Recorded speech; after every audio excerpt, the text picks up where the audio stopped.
All right, it is time for us to head on over to a fantastic race of Genopanic Save All GMOs, which will be run by the one, the only Broken Hyperlink and ViperUK. So let's take it away.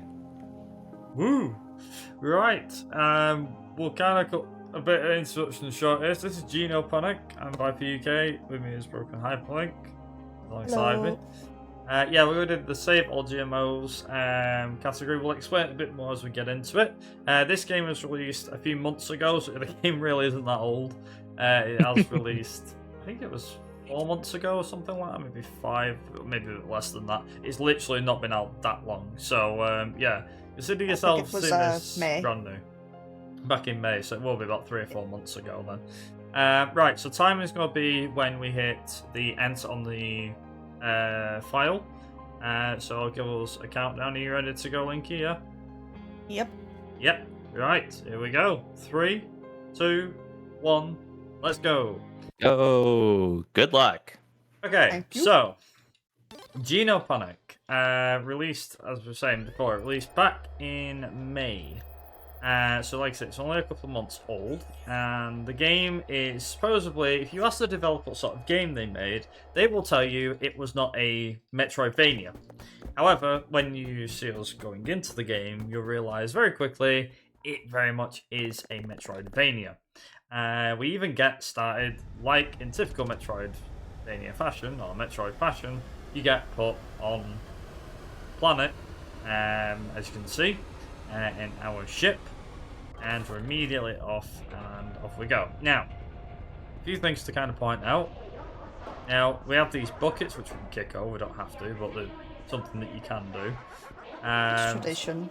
It's tradition, exactly. So obviously we're going into space station, so we obviously need to make sure that we're all good.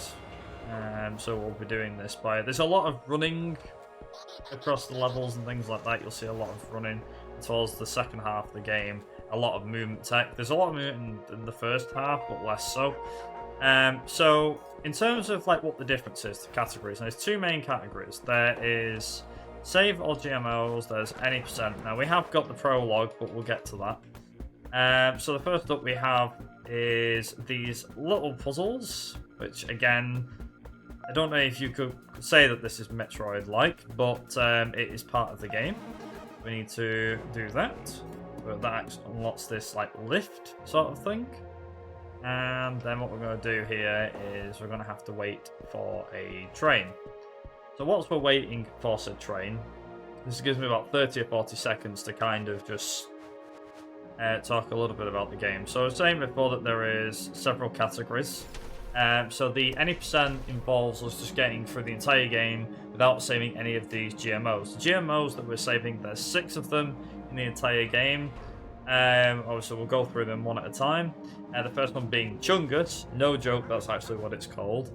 You have to pick up several weapons as you go, which include the plasma cutter and the animal catcher. And you have a plasma gun, a jetpack, a dash for the jetpack, a gravity gun, double jump or space boots as it's known. Again, very similar to Metroid.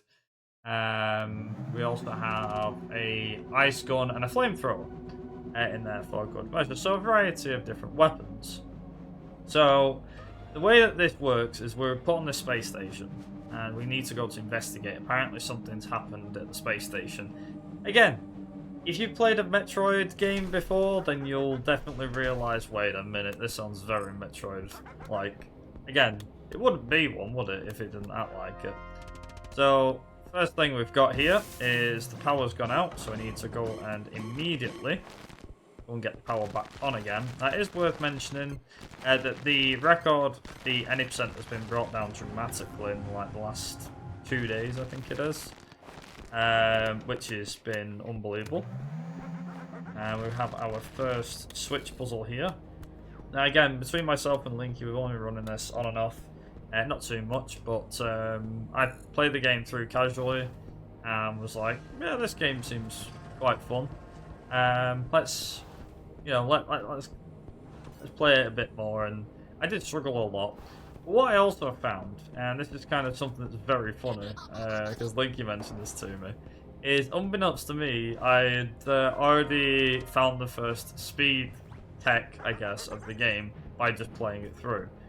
Which is, there is a boss that we have to, well, I didn't realise this, but apparently, that is a keycard by the way, there is a boss called Dr. What's he called? Dr. Kolbich? Dr. Kolbich. That's Kolbich.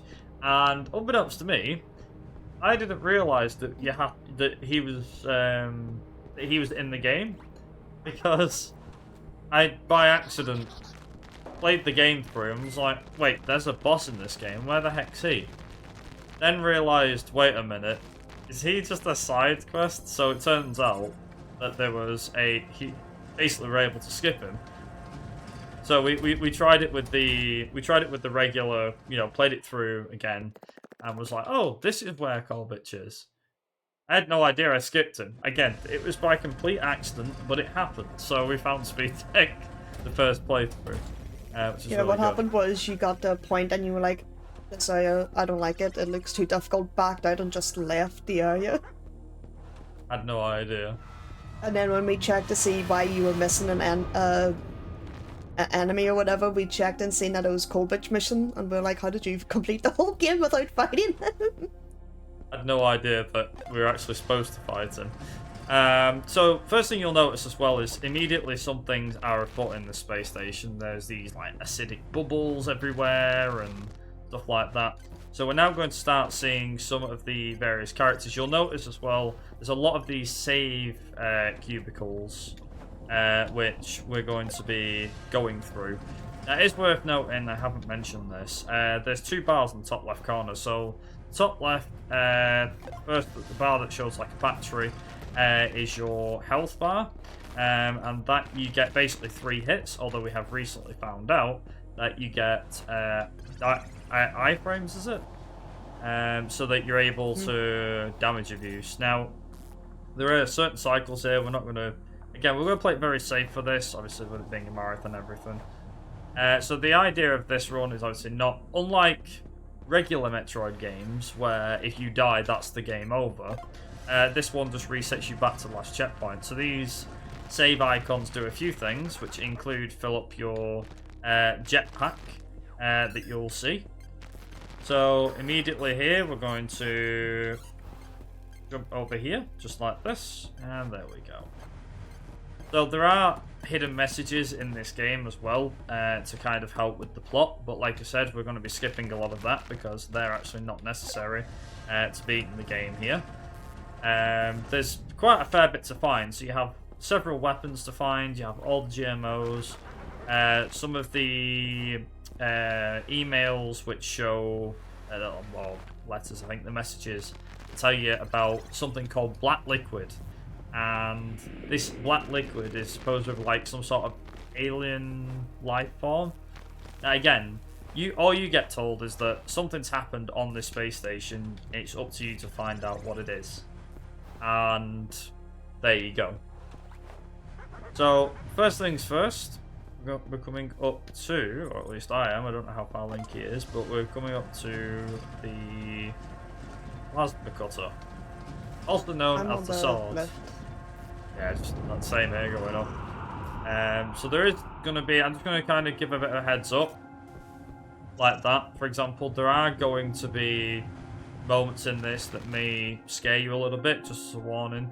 There is one particular bit coming up, usually within the next two minutes or so, which is essentially a jump scare. It's not that big of a jump scare, but for those that don't really like the horror element, it's just kind of, it will happen, and you will see it. This is our plasma cutter, which we can use for cutting things down, and it's very useful. It's one of probably the most used weapons in the entire game. The next one is going to be the animal catcher. It's our next bit of equipment. There it is. So what we're going to use this for is to catch these GMOs. So the first GMO is Chungus, who is here. And I'm going to do that. There we go. And that collects him. There we go. So we've got Chungus. I don't think we've mentioned what GMOs are. Oh, no, go on. They're basically just genetically modified, I think it's organisms. Illegal experimentations, basically. That shouldn't be created, so we have to go and catch them all in the plot, or specifically this category. There's 6 of them to collect. Some are easier to get than others, but you'll see as we go through here. You'll see immediately that we're already encountering our first enemies, which, before anyone says it, yes, they do look like something out of Among Us, I guess. In a weird way. I think that's probably a weird way of saying it. Funnily enough, the developers actually left an Easter egg in here. I forget whereabouts in the game it is, but one of the messages just is... before double jump. Yeah, I think it's like... like saying, "Goddamn, Sally, stop playing that silly game," and it literally is titled Among Us. Also, this is the jump scare. So the screen goes black here. And the first time I played this through, I've told this Linky before, that's kind of like the only jump scare you really have in the game. But as I was saying to Linky, is that the first time I played it, that scared the living hell out of me. It shouldn't have done, realistically. It's not actually that bad, but when you're playing it through and you're just listening to the sounds and everything, it's one of those. Now, I will just mention real quick that there is the cat robot. I forget what she's actually called in the game. Olga. Olga, thank you. And the whole idea of this game, well, the main thing we're doing, I should just mention. So, the GMOs actually determine whether you get the good ending or the bad ending. Now, I won't say which one's which until we get to the end. But, basically, if you don't save all the GMOs, you get one ending. If you save all the GMOs, you get an ending. It's simple as that. And we are indeed saving all GMOs, so... Exactly. There we go. May I hop in with a quick donation announcement? Oh. Sure. Yeah, we got a $10 donation from Anonymous, so whoever you are, thank you so much. That says, Charmander was my favorite starter in Gen 1, so let's give Squirtle the name Charmander. So that's another entry into our Pokemon run later on. So speaking of catching them all, with catching all GMOs here, let's go ahead and catch those nicknames for Squirtle. So one of the main things here, I just missed the side. Goddamn. So one of the main things here is that you have our first boss, if you can call it that. There's a few little bosses in this game. However, unlike Dr. Kovich, who acts as a boss, this robot is the first one you activate. So we're gonna deal a few blows to him. There we go. And he's quite easy if you stay on his left side. Being honest, I didn't find him too hard when I did a casual playthrough. He was quite easy, to be fair. But yeah, so one of the main things here, and one of the things I did actually miss the last time I did this, was I forgot to do the jump over, which was interesting. So I've got to try and make sure. Oh. Okay, so with that being said, I take it you've got the plasma gun as well, Linky? Yep. Yep. So allow us to introduce the plasma gun, one of the first weapons in the game that you can really use. Quite a lot, I might add. Not to say that the plasma cutter you don't use, because you do. You also notice as well we shot off screen there. That's to blow up the. I'm not going to call it TNT because this isn't Crash Bandicoot. It might as well be. To be honest, if you see a red box and it explodes, when do you not call it a TNT box? I think that's probably a good point. It's pretty classic, yeah.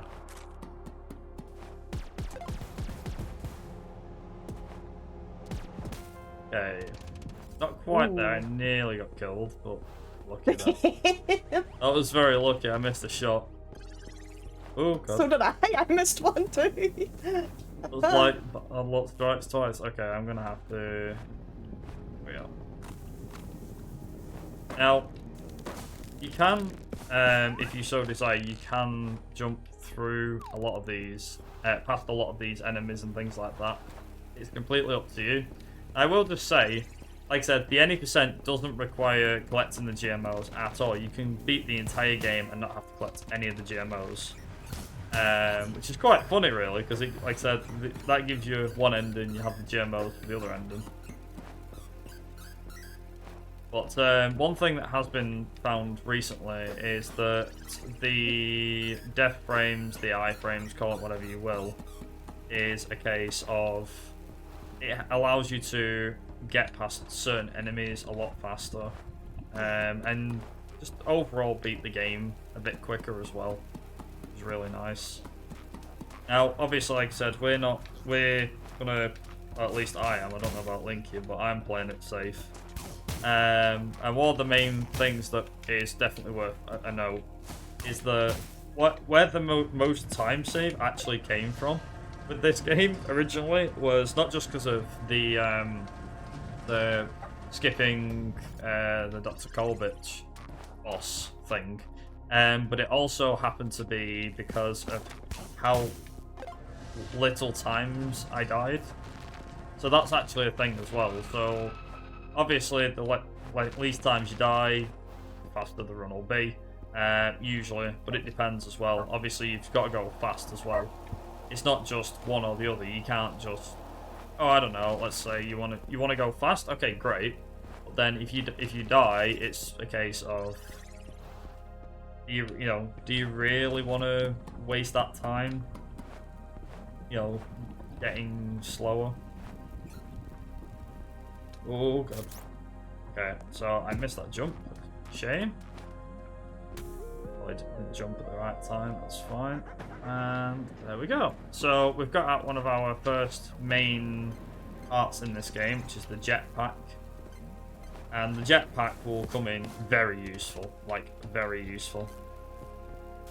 It's probably one of the main parts as well regarding speed tech as well, because obviously you get which we're going to unlock, I think it's next actually.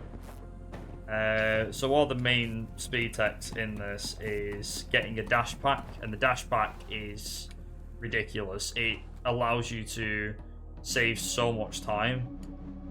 So we're going to get on our next train and head over to the labs, and this is where Dr. Kolbich is. Now, as I was saying, Kolbich you can skip. We didn't know this. Like I said, it was a complete accident. Now, there is another big skip coming up towards the latter end of the run, towards the finale. But again, I'd rather let Linky explain that, if that's all right with her. Yep. So immediately there's a bucket, which we're gonna kick.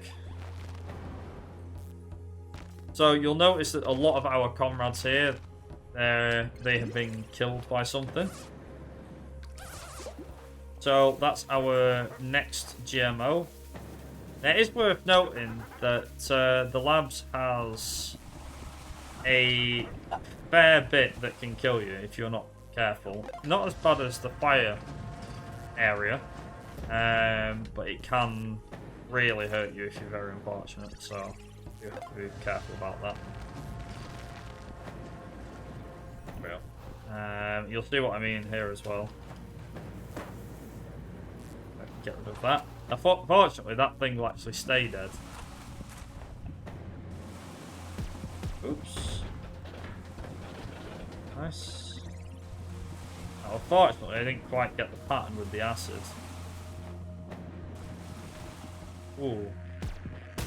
There we go. And that'll get rid of that. There are a few ways you can...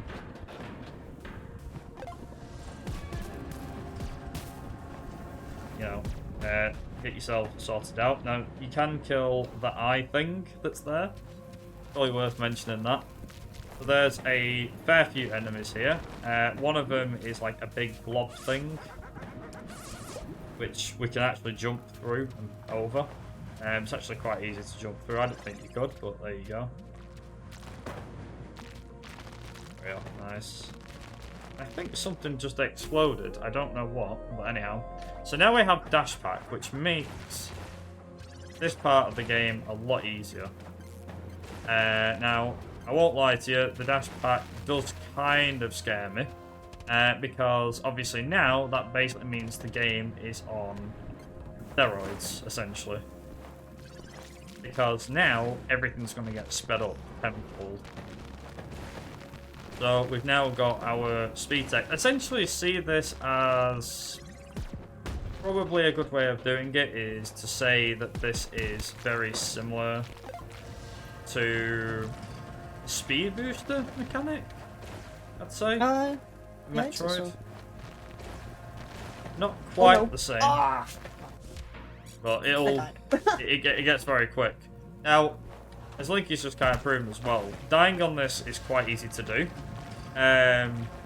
Because of the amount of lives that you have got, you have unlimited lives. We should probably mention that. Thankfully, this game was very lenient on its life system. So you have 3 lives, and obviously, like I was saying, you don't want to die too often. But thankfully, some checkpoints, albeit not all, but some checkpoints are easier than others to get to.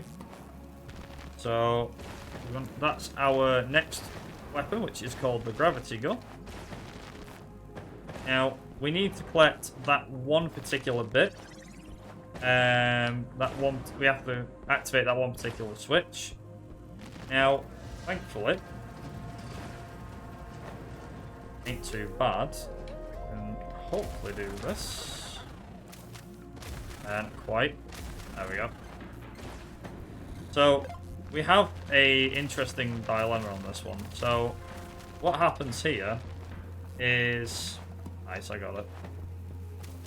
Is that, are you? Oh that my brick, god! I think you might have had it, maybe. I don't know. No, the so this game can have wonky physics with the bricks. For those that were watching, the brick shot me up into the laser, so I was trying to boost past it, because it was spinning. That's unfortunate. I'm going to. It can happen. Time though, then. It can. We've tried to think of ways of maybe trying to use the box, but because of how segmented a lot of these sections are, we can't really think of any useful situations for it. So we've got our next one of these what's it called? GMOs? GMO, thank you. Yep. And I have that from there. Nice.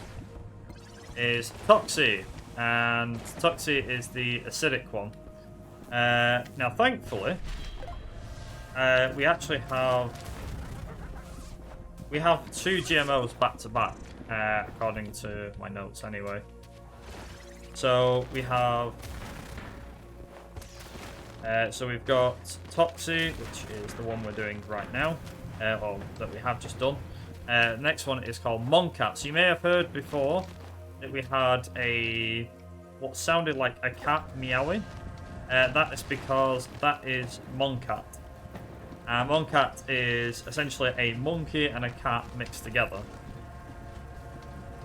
And yeah, it can be a little bit tricky to get. One of the rooms that is tricky though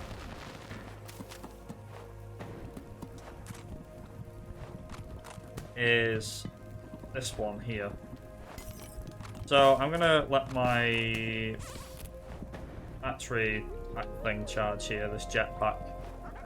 It's quite crucial that I do that. That room there that we've just been through is called the bubble room and is absolutely horrendous. It is very difficult. Mm-hmm. As me and Linky can attest to, it can be pretty difficult. Now, this room can be, again, very tricky at times. You have to be very careful. A lot of it is puzzles and cycles as well. So, again, very Metroid-like, I guess. Yeah, for now, though, what we're concentrating on doing what we're doing. I think if we've got any messages, now would probably be a good time to do it. Yeah, and let us definitely continue to give it up for Linky and Viper showing off this awesome game with Genopanic. I want to remind everyone that that these two fantastic runners, as well as all of our runners throughout the week and this weekend, are showing off their talents at Complete-a-thon, raising money for Girls Make Games Scholarship Fund. And if you want to learn a little bit more about kind of why this fund is important, I want to share a couple of statistics with you. So while women make up nearly half the gaming population, less than 24% of game developers in the US are women. Girls Make Games was created to address this gender gap and to create a space for girls to explore the world of video games. To date, nearly 25,000 girls in 160 cities and 22 countries have accessed game dev workshops, summer camps, and tutorials. GMG's published titles have been downloaded over 190,000 times on partner platforms like PlayStation, Nintendo Switch, Xbox Creators Program, Steam, and Google Play. By inspiring girls to engage with Steam through the fun and creativity of game design, we're creating a world where girls have the chance to discover their potential through gaming and game dev. So, Linky, Viper, thank you so much for showing off your talents in support of such a great charity. Of course. No problem. No problem. So, one thing that's probably worth a kind of a key mention here is obviously these runs that we're this run is very fast paced. It's if you take it easy though, you can still end up with a pretty decent time in my book. For example, like one of the things that we tend to mention, as I immediately got a death. That's my first death. Is that you can be in the right, the right part of the game, and still make things work. Like I said, the least amount of deaths that you want or that you can have is definitely something. So, for example, here we go. This is probably a good point to mention. So, this is where we have Moncat. Now, Moncat can be a bit of a pain to get. It's mainly getting back, I'd say, more than anything else. We don't want that gap to close too fast, because... So this is Moncat. Now, what I want to do here is catch Moncat like that. There we go. So, getting Moncat can be a bit on the tricky side. And you said you play your cards, right? There we go. She can, and there you go. It's, again, it is time and effort, but it's also a case of learning where they are. Now, there may be a chance that during this run, not to say that it will happen, because it can. I'm unfortunate enough, that we might end up having a case where the game could soft lock you out, but thankfully in some cases not too bad, because you can literally just go, yeah, I can make this, and it tends to work pretty well. That's the main thing. It can work pretty well. So one of the main things that I like to do here is do this. Go. Get past that. It's kind of, I'll be honest, it is a bit difficult to talk about Genopanic whilst playing it. It's like I said, this is probably the first time we've tried to do this where it's a case of talk and this is usually casual conversation. Yeah, this is the first marathon appearance of it, so... Yeah, so it's a bit difficult to learn everything. But one thing I will actually give a key mention to is that the developers of the game, who I need to remember the name of, Moby Games, I think it is? No, Mobirate. I think it's Mobirate Games, that's the one. Yeah. That made the game. They were actually fortunate enough to offer me a game key for this. So my first hand wasn't a case of playing the demo, so the prologue was already out. I had no idea about the prologue. The game developers approached me and was like, we would like to offer you a game key, which was very generous of them, as you might agree. And I thought, you know what? Like, generally speaking, it looked like a lot of fun. And I thought, yeah, you know what the heck? I don't see any downsides, you know. At the end of the day, that's what they want to give me the key. Sure, okay, I'm all good for it. So they gave me the key for the game, and I played it through, and I was like, you know what? I'll play that through again, only this time I want to see what it's like in terms of speedrun purposes. Is it going to be any good? Because obviously being a Metroidvania, it should be. So we played it through and found out it was a lot slower. Not a lot slower, sorry, a lot quicker. That's what I'd say. A lot quicker than we originally thought it was supposed to be. And was like, this game's actually quite fun. Although I did die a hell of a lot during it. And was basically like, okay, you know, maybe there's a bit more to it than, you know, than was first thought. And then obviously, yeah, then the case of Linky was like, oh yeah, so you do know that you do know that you skipped a boss, right? Did I? Yeah.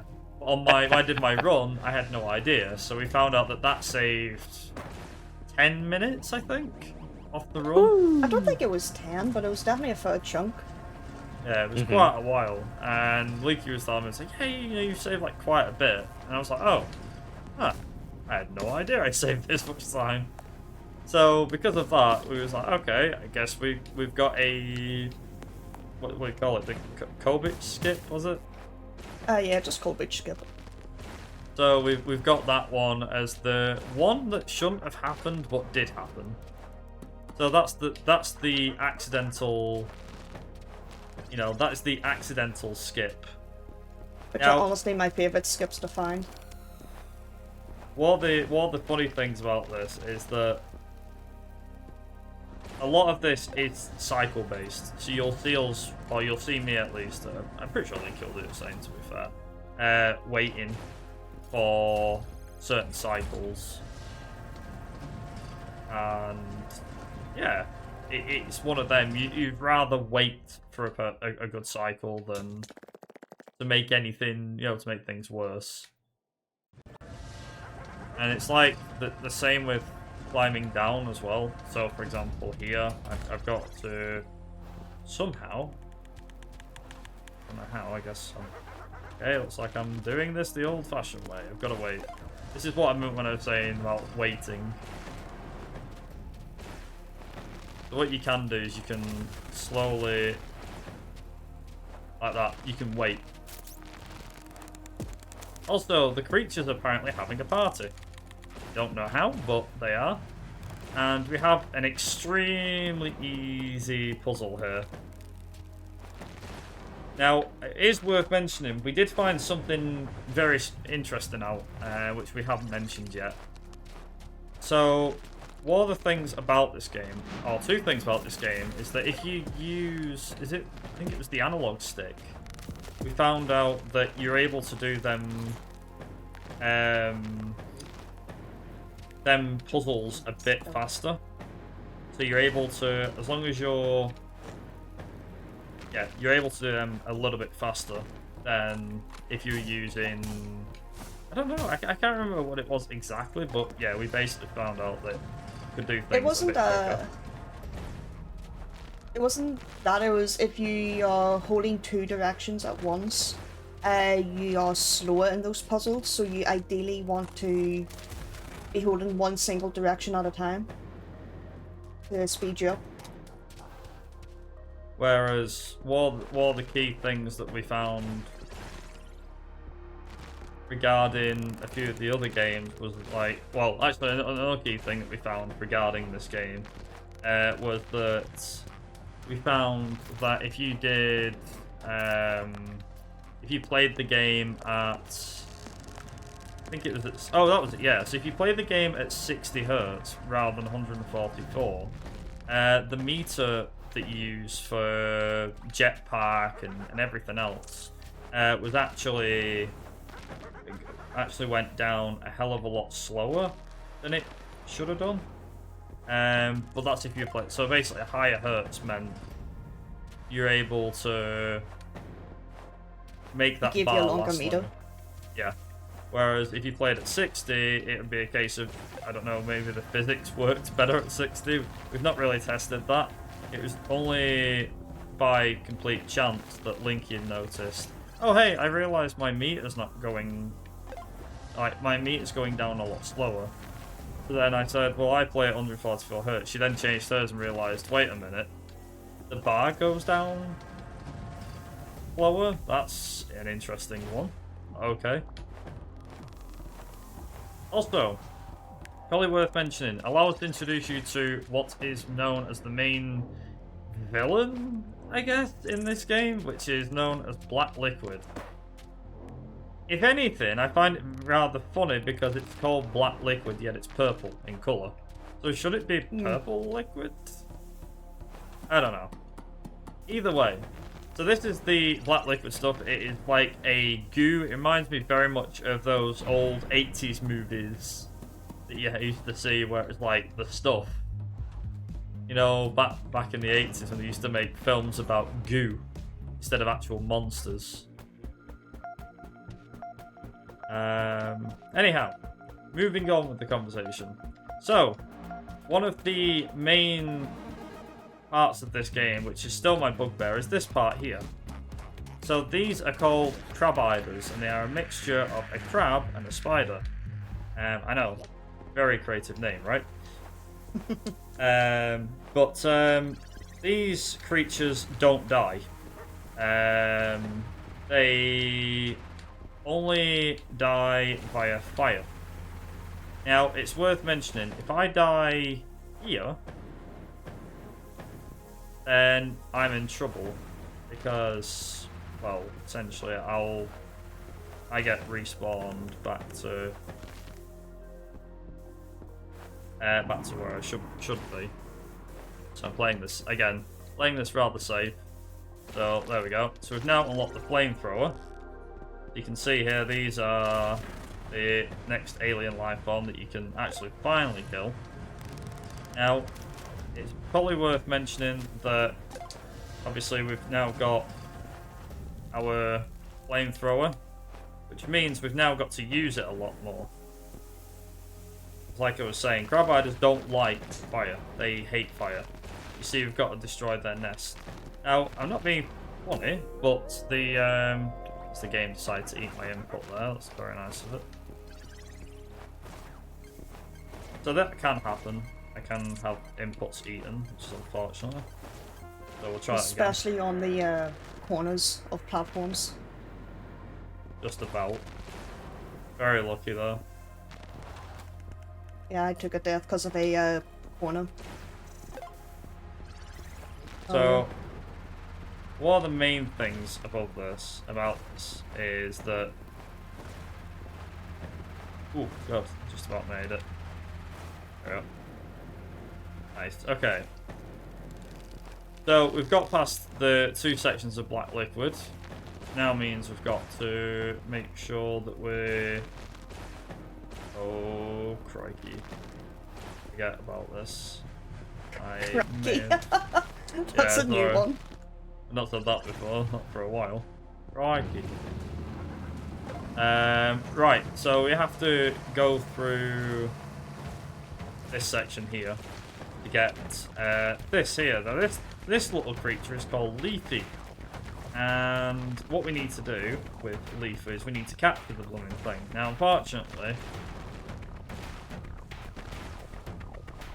getting it is like that.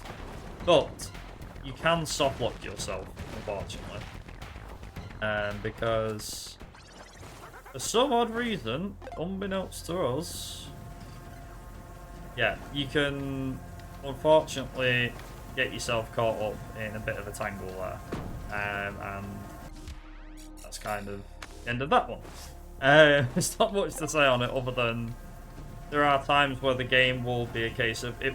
Not that it won't cooperate, because it will. It's just a case of, you know, you have to be very, very careful with things. Now, next we come on to one of my, not my favourite platforming section, but one that Linky thinks I'm absolutely nuts for.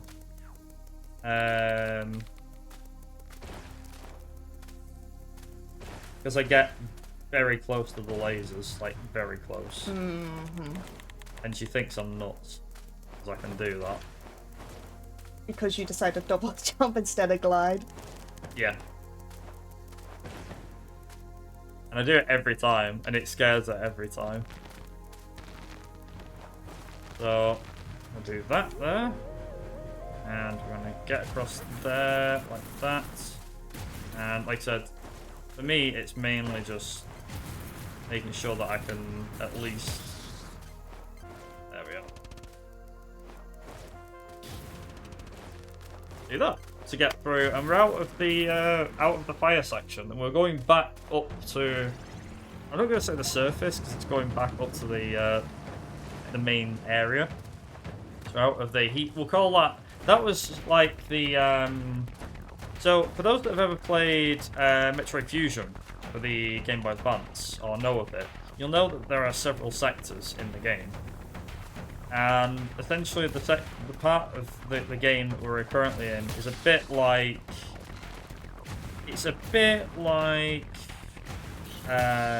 Sector 6, I guess, but the one with all the crab eyes and stuff reminds me very much of Sector 1. At least it does for me, I don't know about you. What does it remind you of, Winky? The what, sorry? I was focusing on escaping. No, it's okay. With Metroid Fusion. With the crab eye, it always reminds me of the Sector 1, you know, the one with where you've got the little creature things. Always reminds me of that. See if just to be sure. Yeah, I think probably is the closest thing I can think of to it. Not that I've played every single game in existence or whatever, but I think that's a fair estimate. So There we go, there's Leafy. Sorry, I was just saying I got Leafy. There you go. Oh god. Okay, that was close. I think we should be okay. Yeah, okay, we're good, we're good. Okay, so we've gone into the reactor part here. The reactor is essentially like Sector 3 from Metroid Fusion. It is the ice, not the ice section, the fire section. Now, one of the main things about the fire section is all the enemies will now explode upon touching them, like that. Didn't mean to touch that, but you know. Again, game's now eating my inputs as we was talking about it. It's getting really bad for that recently. Yeah, it is. Very, very bad. So, I'm gonna just take it easy here. There we go. Nice, like that, to get through. So, a lot of this will be a case of concentrating, but I think if we've got any blurbs or anything you want to read, now would be a perfect time. Great. No, thank you so much, Viper. And if you're enjoying watching Complete-a-thon here, oh no. Yes, we are indeed watching Complete-a-thon, no matter what you say, Linky. No, I'm joking. Y'all are doing great. Complete-a-thon here, we are showing off an event that is raising money for girls make games and is dedicated to completion of speedruns. Right now, right here, you're seeing our two runners, Linky and Viper, saving all GMOs within Genopanic here. And other speedruns throughout this week and this upcoming and this weekend will include 100% runs, all collectibles runs, or other categories that collect all of a specific collectibles, such as all red berries, all shrines, or other things, just to name a few. If you're interested in getting involved or finding out more, do definitely join us on our Discord and follow us on Twitter to be able to get updates of future events. If you want to find us on Twitter, it's at NoGlitches. And if you check out our Discord here inside our Twitch information, feel free to join that way. No problem. Thank you very much. So, The reason well, I said that's oh no been was good. because I accidentally like soft locked myself with the box area. I had to take it there, unfortunately. And I am just choking the brain. Oh, Wow, okay, game. How often do like soft lock opportunities happen like that, or is that super duper rare? Well, normally we can't magnet that box, so I'm not sure if it's just been an update that's made the magnet a bit more powerful or something. So that one I haven't seen, because normally we hit it from the other side. Would you say that that's never happened before? That's never happened before. Oh, we did it! There's always gonna be one, I'm sure. But yeah, it's something that I noticed Viper was able to do last night, so I tried to do it and just got unlucky with the physics. Which seems to be my luck with this run today.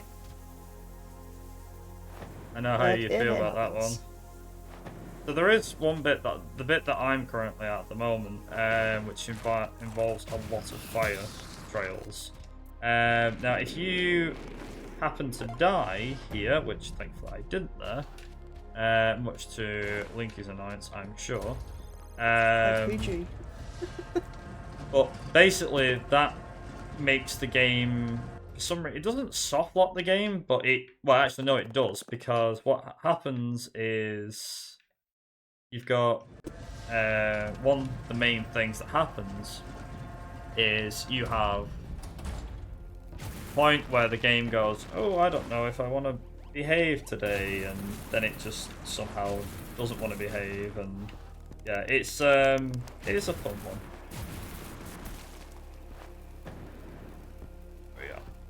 Okay.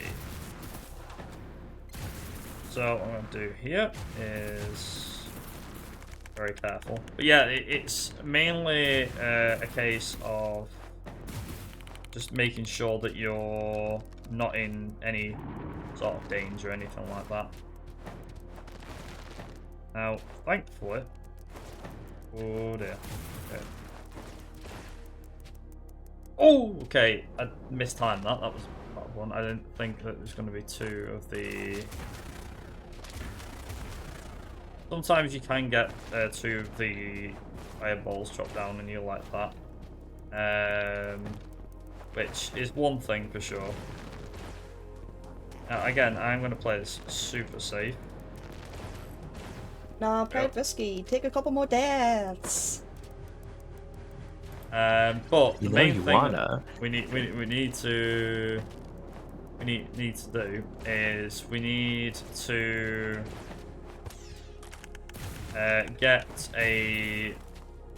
get the freeze gun, which is what's coming up next.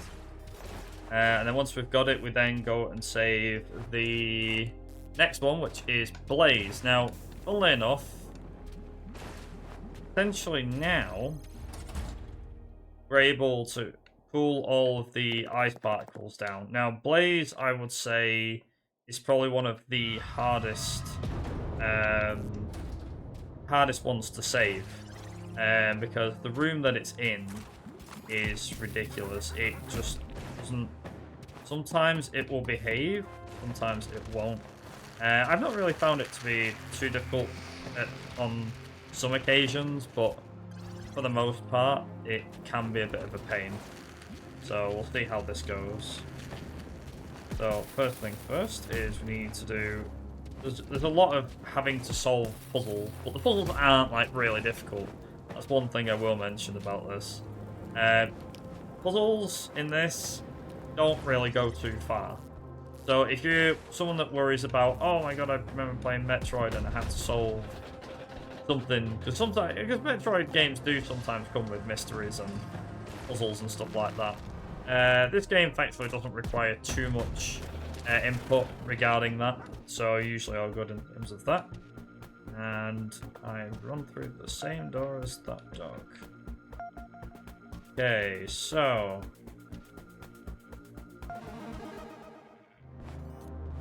what I now need to do is I now need to make sure that I don't get killed by these giant fireballs. Again, the same thing. Absolutely get killed. The same thing. The same thing that killed me last time. It's for sure. Okay, so obviously Link did say that. It's just he wants me to lose. Do it for the content. Throw the run. Show them what happens when you touch it. There we go. Yes, say.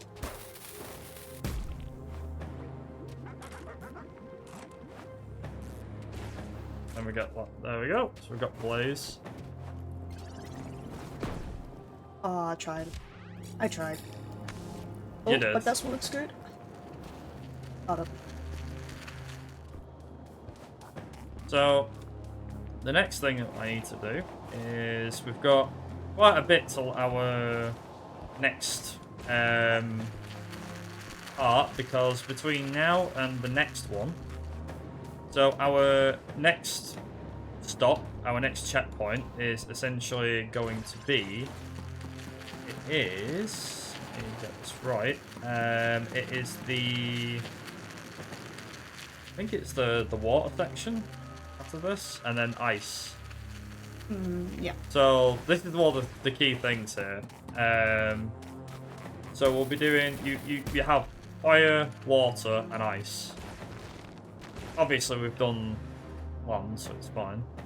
We've done earth. It's the rest. It's the getting the other elements. You can, if you're unfortunate, you can get squished. Oh no. Or you can do that, which is not what I wanted to do. Or that. Okay, let's try that again. Wow, okay. Okay. Thank you, game. Let's try that again. This time, there we go. Fortunately, Yeah. I forgot that. I was gonna try to like butt in to like break concentration, but no, it's there. I do have a donation that I'd love to share. If now might be a good time. Absolutely. Yeah. Yeah, totally. So we got an anonymous $10 donation that says $10 for that's never happened before. Thank you so much for that donation. And it says, and this $10 goes to the Charmander nickname for Squirtle, because that won't cause any confusion. And I was just thinking, like, we're just talking about fire and water right now, so why not? Exactly. Exactly. Segues. We love the segues. Yeah. Exactly. And folks, if you are curious about that, we do have Iron running Pokemon Fire Red and Leaf Green Plus right after this, showing off the diploma category and the two incentives that we want to call attention to in the Tiltify. So when you make your donation, assign it to the incentive. We have the Squirtle naming incentive with a 10-character maximum name. So if you want to come up with a new name, just pop it in the comments or put it towards that that name. And we also have the Catch Mew incentive by the end of the run with a $300 goal, which we are super excited to see get met. So for me, I'm coming up on a section that I hate the most. For reasons that you've seen me die already in this run, being the ledges can sometimes eat your jumps. Because A new runner of this game has also noticed it as well, but sometimes if you're going up or down ramps, or sometimes you can maybe see here on this platform, some of the corners are a bit slanted, and if you run, not off them, if you run onto the corner before jumping,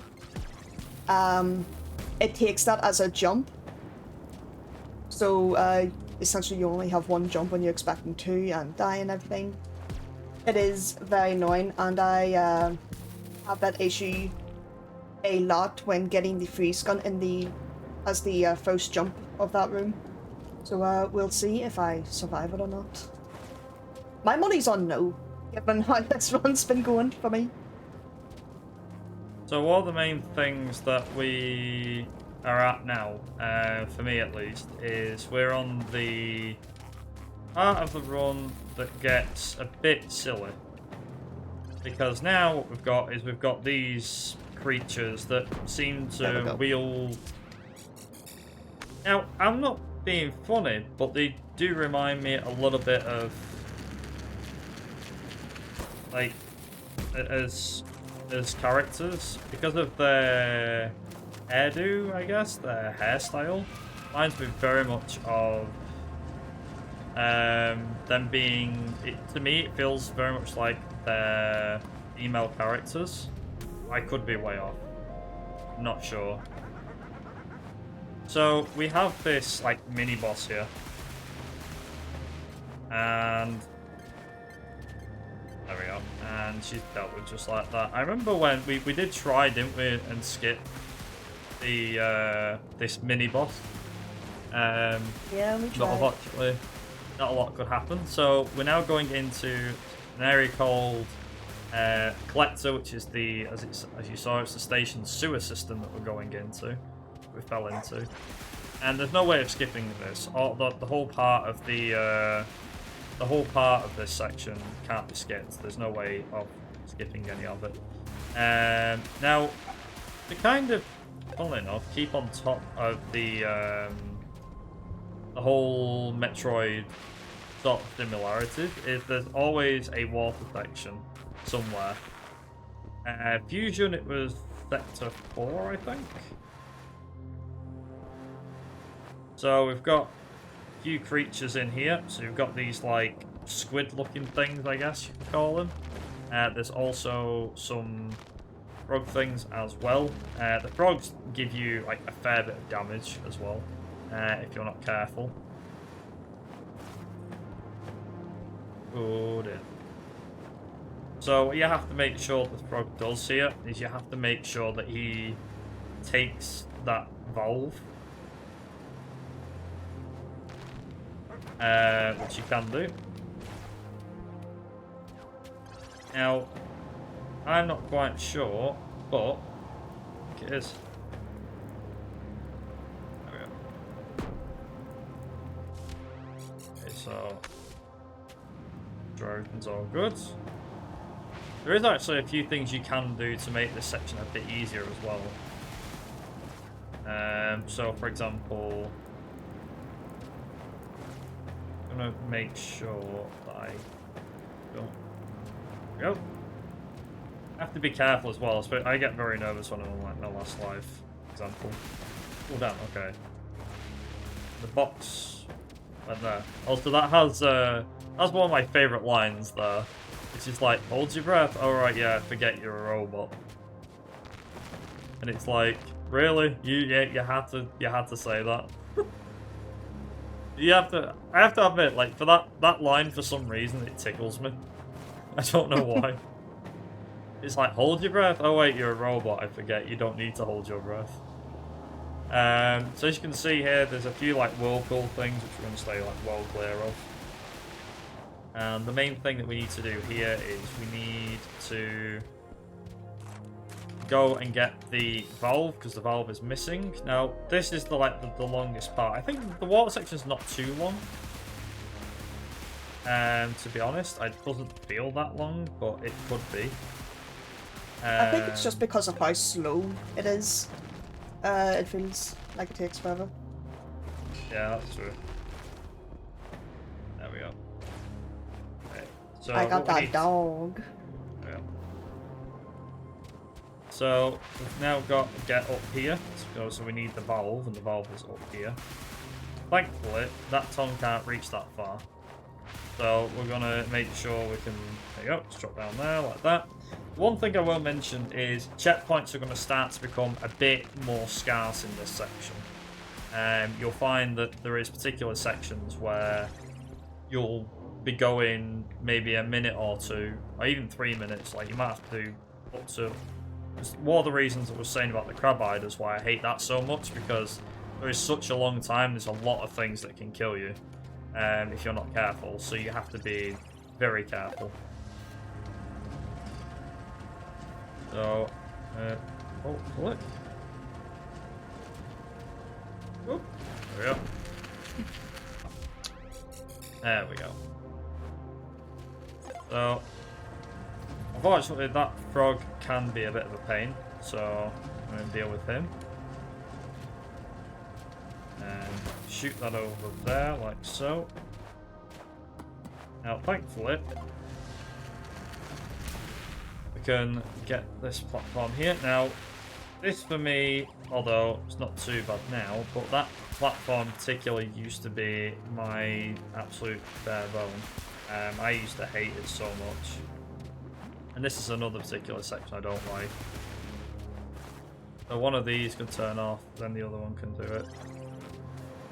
Wait for both of them to turn on. There we go, like that. Just time it well. Believe me, that was well worth the wait. Because otherwise I would have died, and I didn't want to die. So, all good. Also, we have, as you can see, life is like a river. Some give up, and some go up, some go down. You can see here we have a wheel here. Now, the funny thing is, we actually have our animation doesn't change until we touch the floor. So, if I stay like this, the animation won't play for him to change. It doesn't save any time, it's just a funny gimmick that he's not able to like change or anything like that. But yeah, so into the next room we go. Now, again, if you think this bit like looks easy, I would recommend trying it for yourself. It can be a bit difficult, especially when the timings are not too precise, I'd say. A lot of things are relatively easy to do, and that you can try yourself. So I'm gonna make sure that I get this right.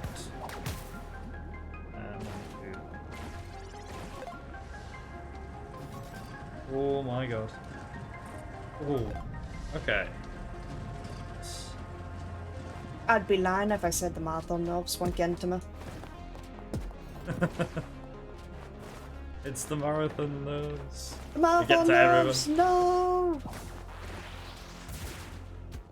But yeah, like I said, for the most part, it is one of them games that, like I said, you can get into and, like I said, to play. In terms of speedrun wise, anyway, the any percent has come down a lot. Literally, like the last 2 days, because of, I think it's Bruno, is he called? Bruno or something he's called? Birano. I apologies if I do mispronounce that, but yeah, he's only recently came into the game. But he's been grinding the game for like literally 2 days straight, and obviously myself and Linky have been playing the game on and off and stuff like that. We don't play every week, we don't race every week, that sort of thing. We have done a few races together, and yeah, it's just how it is. He's perfected the game. He's really got it down. So I would highly recommend checking his run out. It's currently on the leaderboard. I think it's 105 that he's done, and it is insane. Yeah. I recently I got a PB yesterday in any percent, and was like, I don't know how I'm so far behind, but I put it down to just like really good movement, more or less. Now, because we're on ice, it means that we're going to be encountering ice zombies. Now, ice zombies are one thing, but getting past them and getting to and from is going to be a hell of a interesting experience. Now, we'll need to use our flamethrower for this. It is quite common to use that. So we're going to use that there. And then what we're going to do here is, thankfully, there is a... Ooh, okay. There is another bit there that we can get a lot better at. Now, there are two different types of this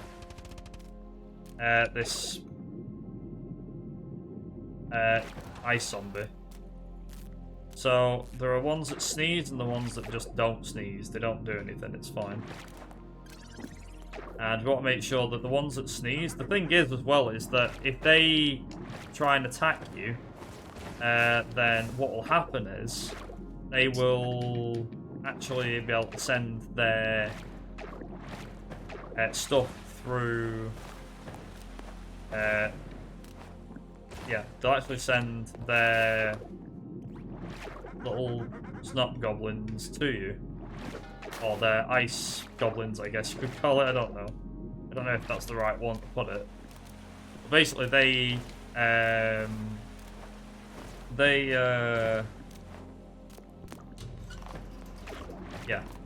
sneak like ice balls at you, and they can kill you and stuff like that.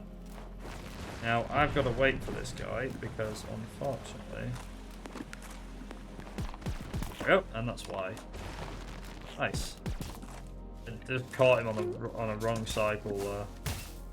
Now, anything that's frozen in ice, we can actually leave them there, which is really nice. And thankfully... Oh my god. There we go. So, what we've got to do now, at this section at least, is we're going to undo this door here. Like that. And we're then going to go... I'm going to get rid of this guy here, the old-fashioned way. There we go. So, one of the things I did find out the other day is the ability to, there we go, like that, to jump around these guys. Then we just do this to solve this puzzle, like so. Nice and easy. Now,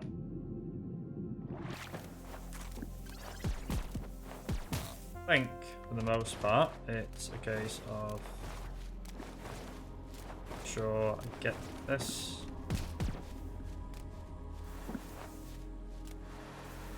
And that is Krista. That is the last one. She's the ice GMO. And now that we've got her, we don't need to do anything else apart from finish off the rest of the game. Which...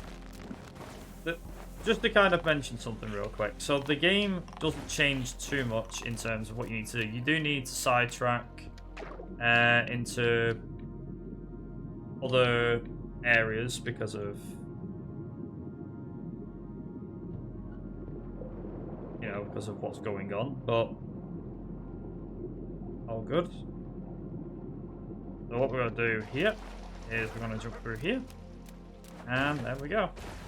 If anything, the run's a lot more entertaining to play than it is to... No, it's not more entertaining to play than it is to watch. It is quite a fun game to play. Would definitely recommend, like I said, giving it a try. Now the funny thing is, now this particular room is one that Linky doesn't like, because it's one that we found... Not a game-breaking glitch by any means, but she was able to find that somehow, again, on her casual playthrough, that in that particular room, that there was a thing that just wouldn't go. That the box would move when she moved, and it glitched, and we was like, wait, what? How? So it turns out, it was thankfully a common enough glitch that they, you know, fixed it pretty quickly. Some funky coding shenanigans just were if you like at certain times took a death while grabbing the box, that like state would still be like locked in the code, so when you respawn the box would move and everything. Yeah. Kind of, it was a little bit funny to be honest, but at the end of the day, I'm glad they did fix it pretty quickly, because it is kind of a bad bug that did appear, it said. But for most of the bad bugs, they do patch pretty quickly. There's even, not necessarily a bug, but say you soft lock by accident or something happens because, you know, say it's one of those physics boxes we need to use the gravity gun for. And you manage to, whoops, lock yourself out of a section because of it. The devs did then implement a load last checkpoint feature, which I think has saved many people, and I think more games should probably have as a feature. Yeah. How useful it can be at times. Ooh. Oh. Yeah, they do listen, thankfully. Oh my god, whoops. So, essentially what we're on now, this is the, like, final showdown. So this is Black Liquid stuff. And Black Liquid is not a nice creature. And, yeah, it acts as the main villain. And what we have to be careful of is it's gonna kill us if we're not careful enough. So this is Dogma. Dogma is the final thing in the entire game. So what she's explained something here. Blinky, do you want to explain Dogma, Skip? That's all. So Dogma Skip is right at the very beginning of Dogma, as you're being dragged down by the Black Liquid. Volga will sit and talk to you, saying, "Oh, be careful," blah blah blah. And what you're supposed to do is go like left to right, going through the patterns and every other hallways and stuff. But with Dogma Skip, what you can do is, if you get into the little hallway, the very first hallway that you can get into, if you try and get into there as fast as you can, literally, you know, holding left so that you can get in as, like, quote-unquote frame one, and immediately jump up and over that little barrier, that first corner, you can actually skip the trigger to cause the second animation to play. And because the second animation doesn't play, then the Black Liquid doesn't grab the lift and pull it down, so you can just float across the giant chasm to get to the very bottom of it, and it saves about a minute, I believe, maybe 2. Again, one of those accidental skips that I accidentally found, because I was speedrunning, and as you'd expect, I was trying to go fast, and that ended up happening. So after a bit of testing, we found that was because I skipped the trigger, essentially.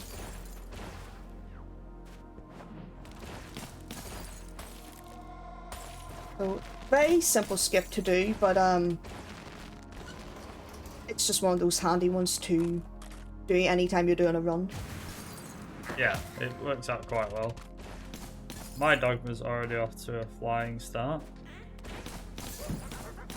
Already managed to somehow get killed to thingy, to something here. It is worth mentioning here, by the way. The Dogma is definitely by far the hardest section in the game, and that's even I will struggle with it. I think getting this deathless is like the key thing here, above all else. But getting it deathless it can happen. You can get it deathless. It's just a case of when it happens. Oh, So I don't God. believe you mentioned that the room I'm currently in is a new layout for this room that was released a week or two ago. Yeah. But because me and Viper have both been so busy, we haven't done a race. We typically try to play this game, doing races with one another and stuff, but because we've been so busy, we hadn't. We didn't realise. Wow, okay.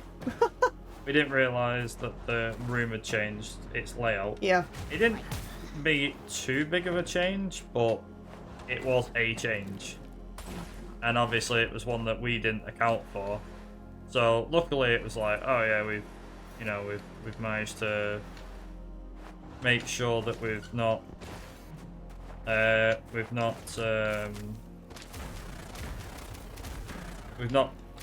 found any other changes.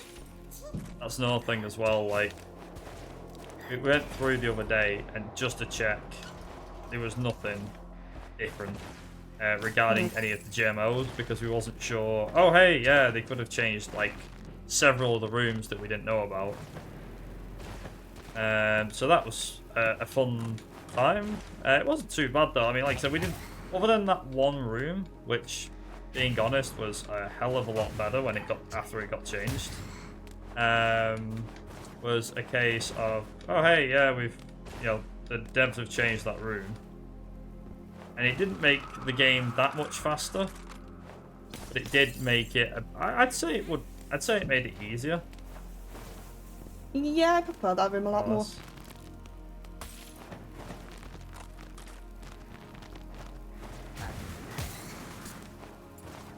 Now, the one thing I will just say is, yeah, okay, I'm probably going to go a bit quiet, but a lot in Dogma, there is a lot of rooms that will just outright kill you. I remember when we first played this casually, and was just like, how the hell am I going to beat this, like, fast? Because I just wouldn't stop dying, but then I quickly learned Dogma is hard, but it ain't as hard as you think it is. It's still difficult. I'd still say Dogma is the hardest point in the entire run. Actually, yeah. But in terms of, like, because there's not, like, any speed tech bar to skip at the start. But you can definitely make it easier on yourself if you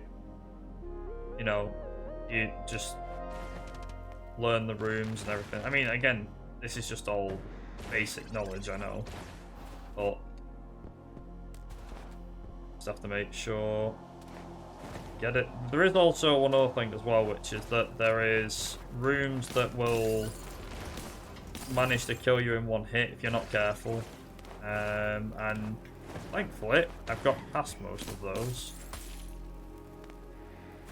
So we've got a few rooms left to go. We'll get to them in a second though. Not too bad. Once you get past a certain point, they're not too bad. But thankfully as well, a lot of the rooms will be like this. A lot of the rooms are a case of trying to just get a bit better at them and go from there. And thankfully as well, your sword does go through objects. So it can go through walls, which is really useful, to be honest. Hmm.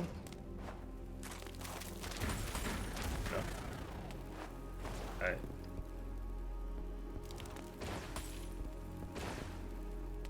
There we are. So I'm just taking it easier.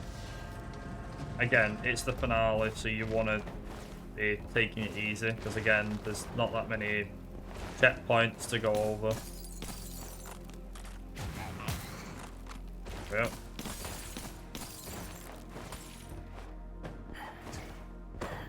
Okay, so here we go. Into the finale we go. So this is Black Liquid. And Black Liquid has a few interesting tricks up its sleeve. In particular, so you have to hit it 4 times. Make it go down 4 times. That's 2. And I think it's like, oh, you think you're done? No, you're really not. because it turns out there is way more here than you think.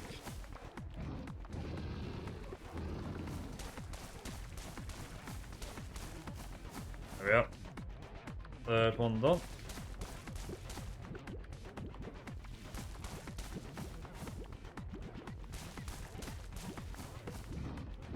Okay. After a certain point, you're able to do this. If you're on the right side, this is now us escaping from the black liquid.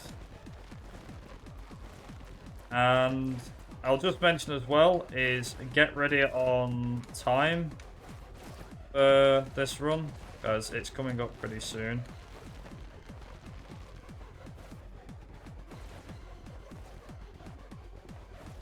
I'll let you know when time is.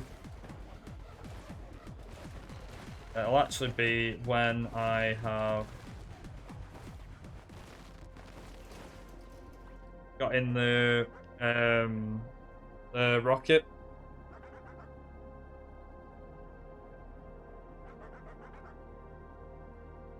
Oh no, it's black liquid! Oh no!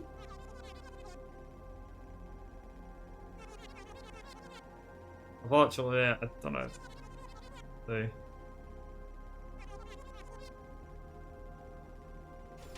And time. GG. There we go. Big PB for you? Sub 120, yeah. Nearly a 3-minute PB compared to yesterday. Whoa! And record as well, world record. So, World record PB. I love it. I was thinking that run was going decent. I gained a lot of time during that, though. I think the lack of deaths was something as well. But yeah, so you get that ending. I'll just quickly mention what Link is still finishing out her run. So you have, supposedly, according to the developers, there is 4 endings, but we've only found 2.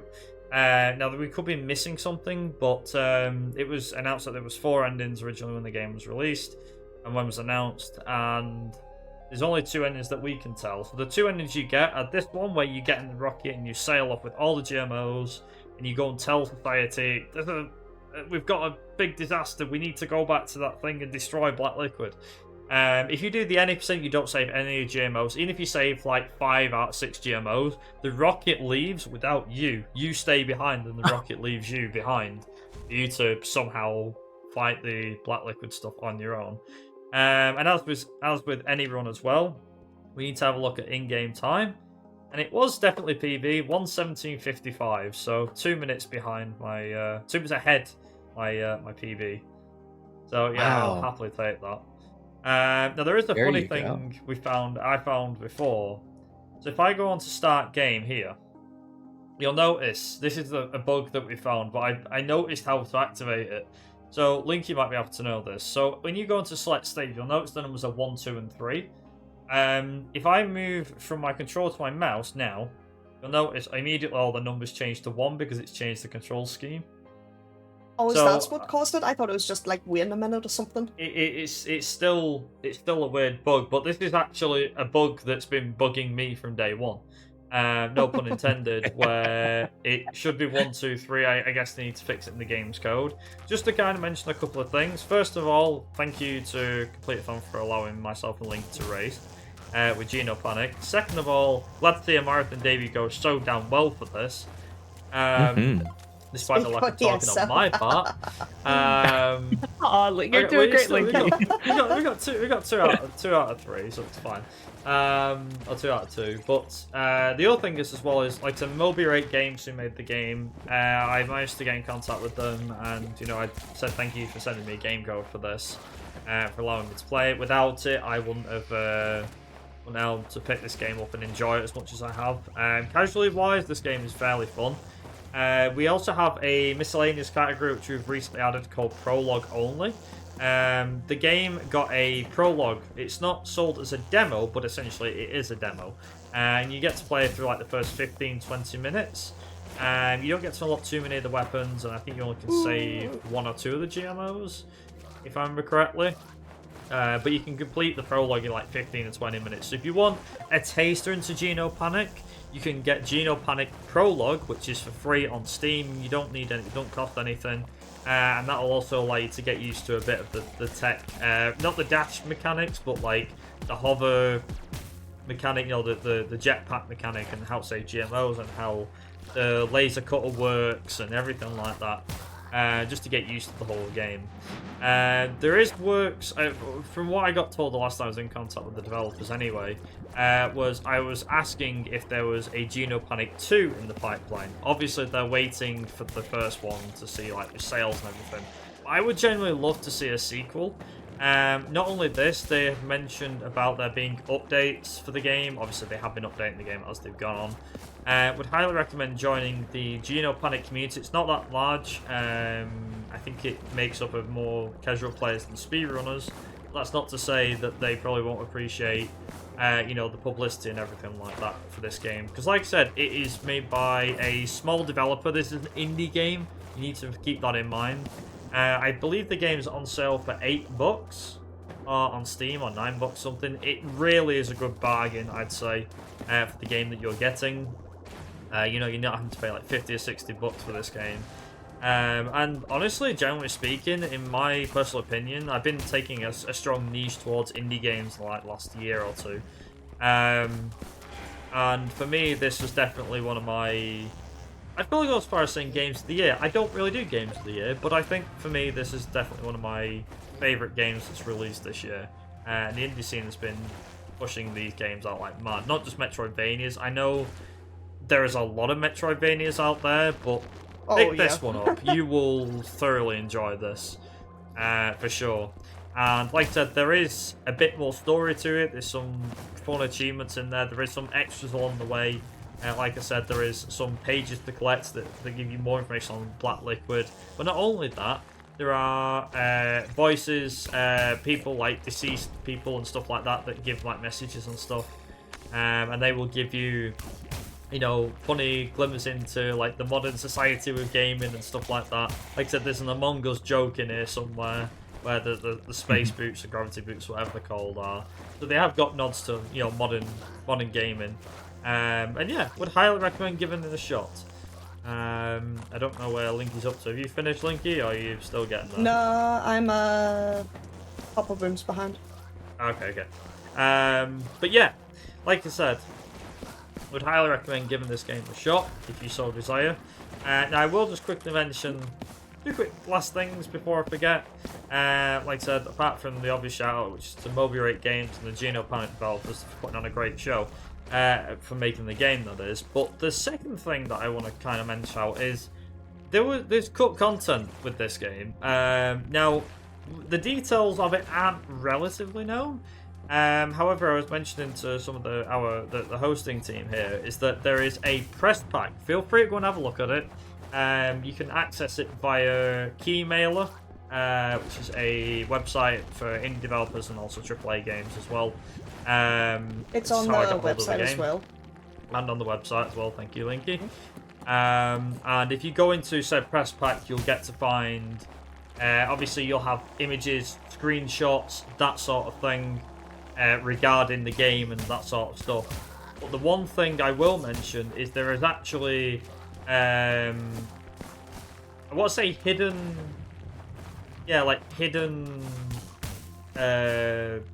enemies and stuff like that. There's like one or two creatures that were in the game in particular. There was supposed to be a Crab-Eider mini boss, which was essentially supposed to be like a big spider sort of thing. It's got animation and everything, so it's not to say, I don't know why it was cut. Maybe they're going to add it back in the future update, I don't know, but it's in the press kit, you can find it in there. We had a look through and found out like, oh wow, okay, so there's actually animations and stuff like that. And as well, somewhere along the way, again, this is kind of hit and miss, is that on some of the press pack images, the GMOs are completely different. So either they got a redesign or there was supposed to be different GMOs altogether. So it's surprising what you can find that in that press kit. And they obviously got the logos and stuff like that if content creators want to make thumbnails and stuff like that. high quality photos for, you know, their covers and stuff like that. This game was made with, I'm sure with the smaller handheld consoles in mind. So you can get hold of this game on PC, but also you can get hold of it on PS4, PS5, Xbox One, Series X. I believe it's on the Switch as well. Probably on the PlayStation, whatever the handheld one is, the new one. I don't know. I've kept up with PlayStation much these days. But in terms of like the graphics wise, I quite like it. I like the design of it. I feel it's got a very, you know, 90s vibe to it with the pixel art. I get that a lot of games go for the pixel art stuff these days. Like the host was mentioning before, you know, it's a very cute, like, Metroidvania. They, like I said, the developers themselves have said it's not supposed to be a Metroidvania. But I'll be honest, it very much is. Like, the story, how the game works. The only bit it doesn't have Metroidvania, which Linky mentioned before, is the backtracking. In Metroidvanias, you're allowed to do backtracking, or you tend to avoid the backtracking. Hey, GG. Hey. You'll That's have to do a lot of believe it or backtracking. not. I was going to say, was that a PB for you? By 1 minute 45. You can do Nice. some backtracking, but not a lot of it. A lot of this game is very linear, so if you like linear sort of Metroidvania games, then yeah, maybe this is for you. And yeah, very much enjoy your time with it. But yeah, I'll definitely take my PB. What was your PB, Linky? Just out of curiosity.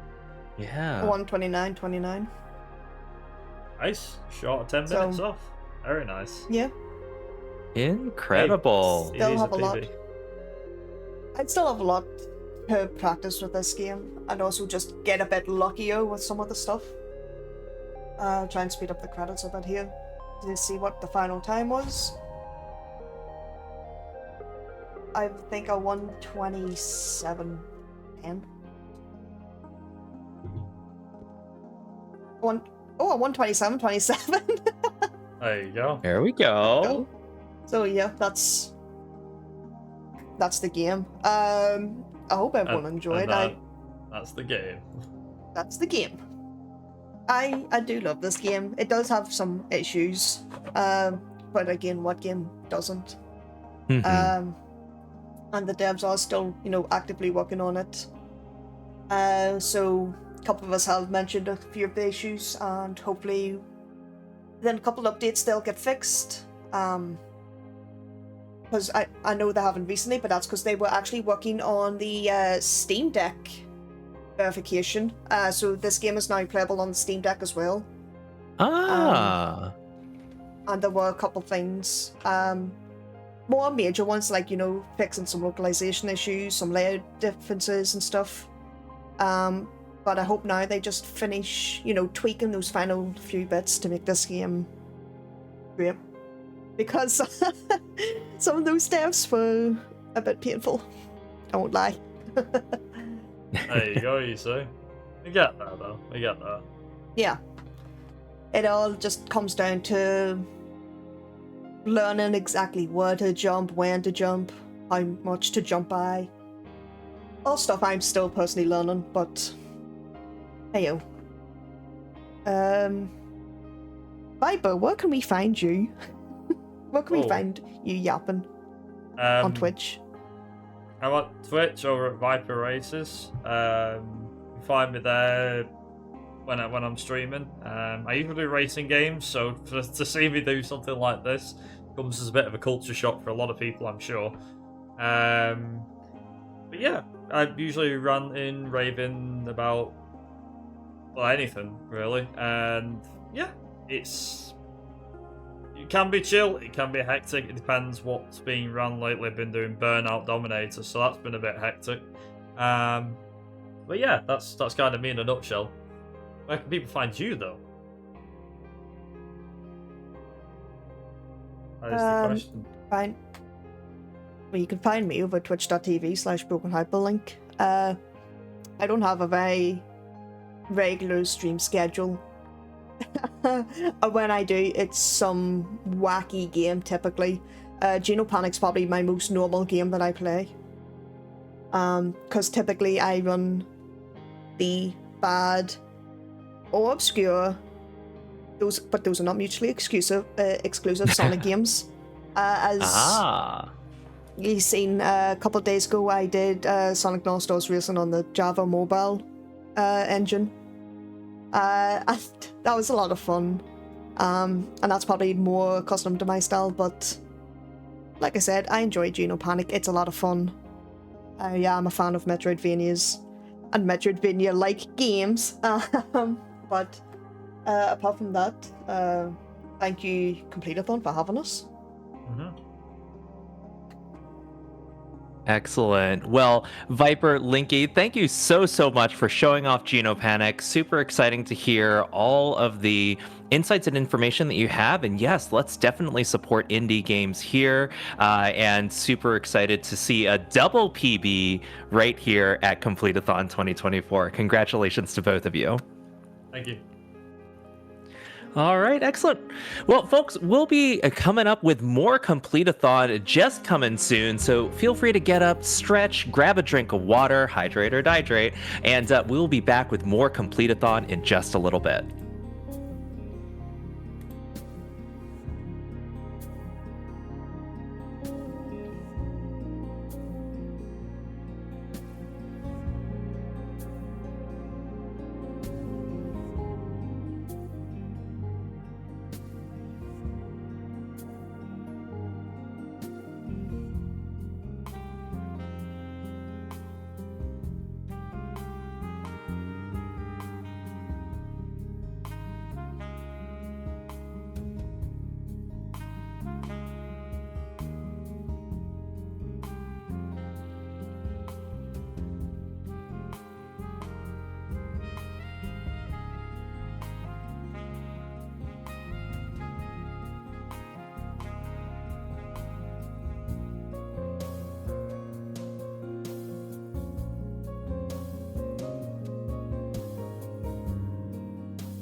All right, and welcome back, folks. If you're just tuning in, you are watching Complete-a-thon, where we are raising money for Girls Make Games Scholarship Fund. If you want to make a donation, QR scan that code on the screen or type in !donate in chat. I should go ahead and do that right now.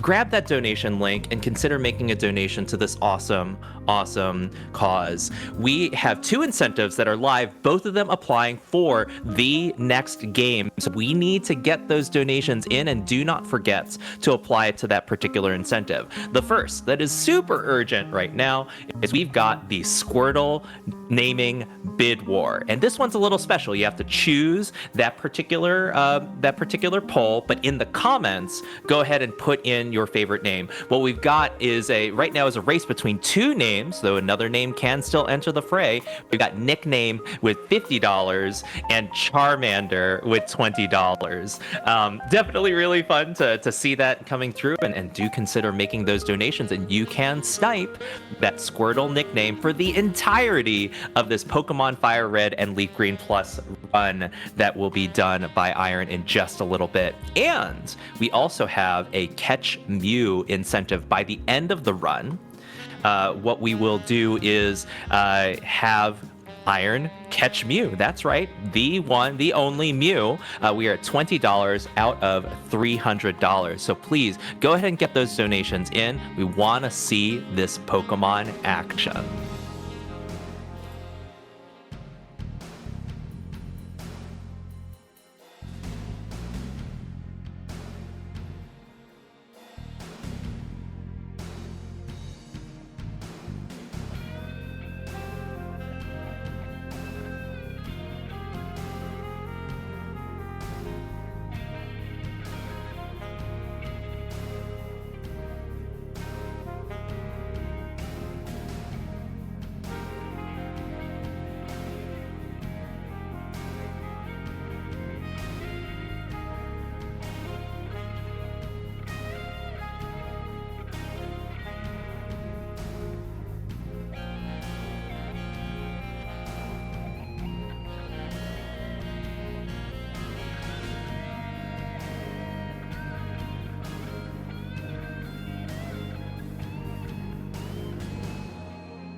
All right, folks. Well, with that, that is the end of my host shift run here for Complete-a-thon.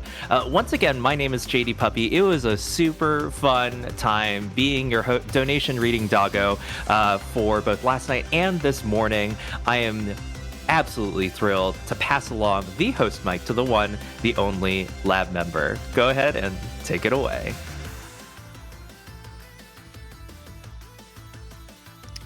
Thanks, JD. Hey, everybody.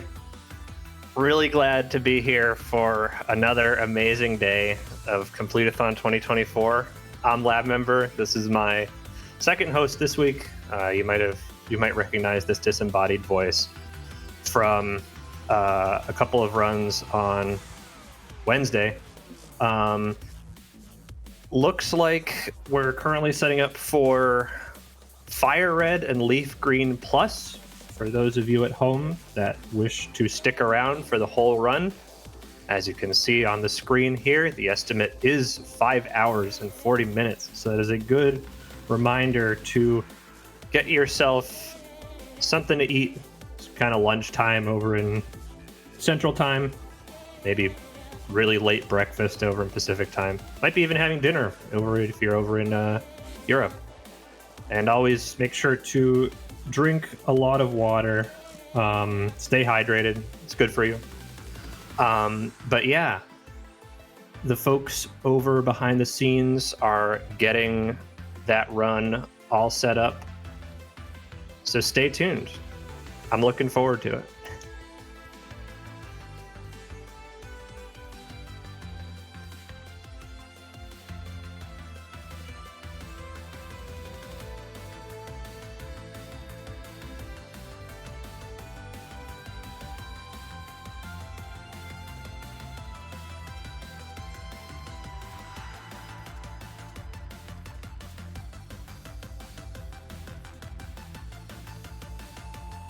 I suppose it wouldn't hurt to make a last call for the Squirtle bid war. Is that what we're calling it?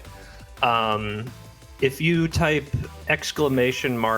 !Squirtle in the chat, you can bring up a hyperlink to choose a nickname for Squirtle for this run. Basically, all the options are in a spreadsheet, and your donation can go towards either one of the two names already in the spreadsheet, or you can suggest a new one. Due to the nature of the game, that is a 10 character maximum, so keep that in mind if you're suggesting a new name. Currently, we have two entries. We have nickname, like verbatim nickname, with $50. That is the not a barrier to entry isn't the word I'm looking for, but if you wish to suggest a new nickname, you would have to maybe get a couple friends to pitch in a little more than that. And the runner-up is Charmander, very, very ironic, if you will, with $20. So if you would like the Squirtle in this next run to be nicknamed Charmander, I guess the amount you would need to surpass that would be $30, or I guess 31 if we're doing whole dollar amounts. And of course, they're still setting up. So reach out to friends, family, say, hey, we want to get a new nickname on the board here for this Pokemon for a good cause. Should be roughly a few minutes, so got plenty of time to think it over, and if you can afford it, of course, your generosity will be greatly appreciated.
we've got a few more minutes to set up from the looks of it.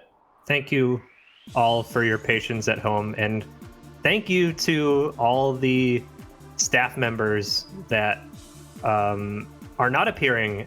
There are a lot of staff members that are not appearing as disembodied voices on the stream. Thank you so much for helping this event run as smoothly as possible. Just wanted to let anyone who is just jumping in that all $1,261.77 that have been donated so far this week are going towards the Girls Make Games Scholarship Fund. So this is a scholarship that allows girls and women to have resources and opportunities for pursuing careers in the gaming industry through several programs like college scholarships, summer camps, and they also have a brand new mentorship program that will be launching later this year. Fun fact, you may have games published by Girls Make Games on your various consoles. Did you know that titles that have been published by Girls Make Games have been downloaded over 190,000 times on across PlayStation, Nintendo Switch, Xbox, Steam, and Google Play?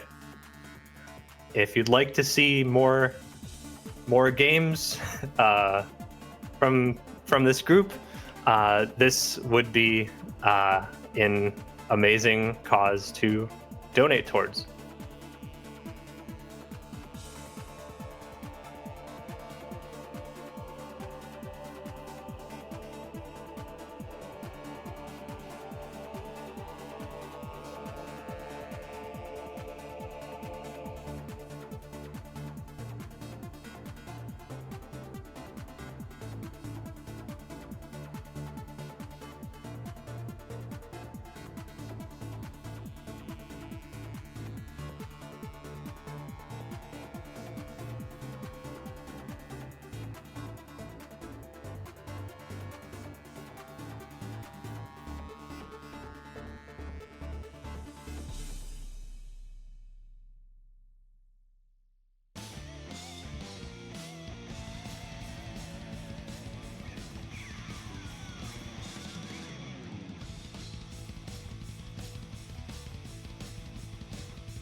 I am pleased to announce we have a $31 donation from our former host, JD Puppy, that says, "I want to see the confusion happen.